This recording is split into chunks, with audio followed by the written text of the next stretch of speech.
Their protests today, despite a temporary court interdict against them. Early this morning, police had to use stun grenades to disperse them from campus. Protests over tuition fees have hit at least 3 universities. Well, let's cross now live to Nomawethu Sowandle, who is at the UCT campus for the latest update. A very good morning to you. Thank you so much for that information. Do tell us whether or not allegations that UCT has now officially shut down are true.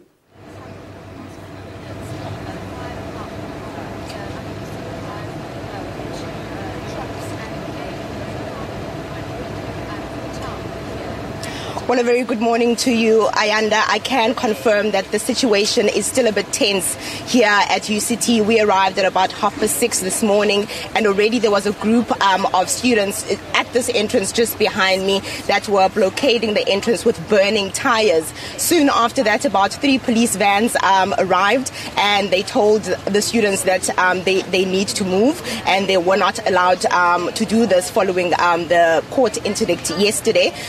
So police started removing those objects that they used to blockade this entrance, and instead of the students moving, they just physically sat down and said that they were not going anywhere.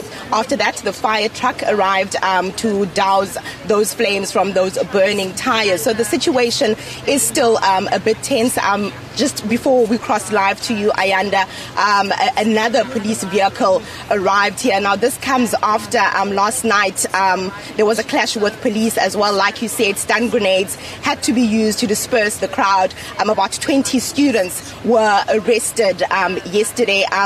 I spoke to one of the students this morning when I arrived, and I asked what happened to those students that were arrested. He confirmed that, in fact, he was one of them. They were later released on warning. But of course, Ayanda, the information that we're getting is a bit all over the place.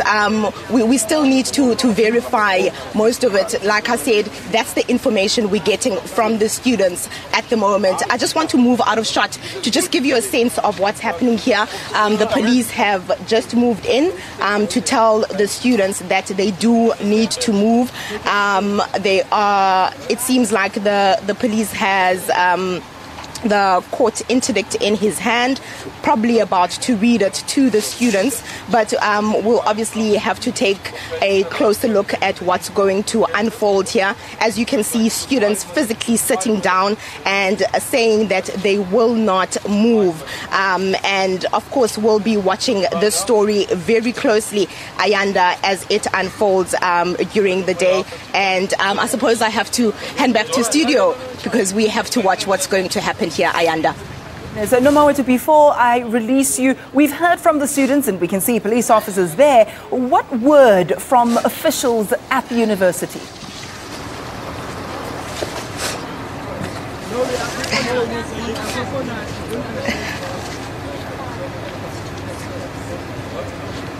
Well, yesterday I was here, and I think I left it at about 3 o'clock, and at that point they had the acting vice chancellor and 3 other management officials. They had told them that they cannot leave because they have not answered their questions. But of course, the management managed to actually get that court interdict, and following that those 3 officials were allowed to go home. But of course it continued. Word is that from my colleague that was here until the early hours of this morning, they couldn't get comment from the university, or they refused to comment about the situation at this point. So we haven't got any information from them at this stage.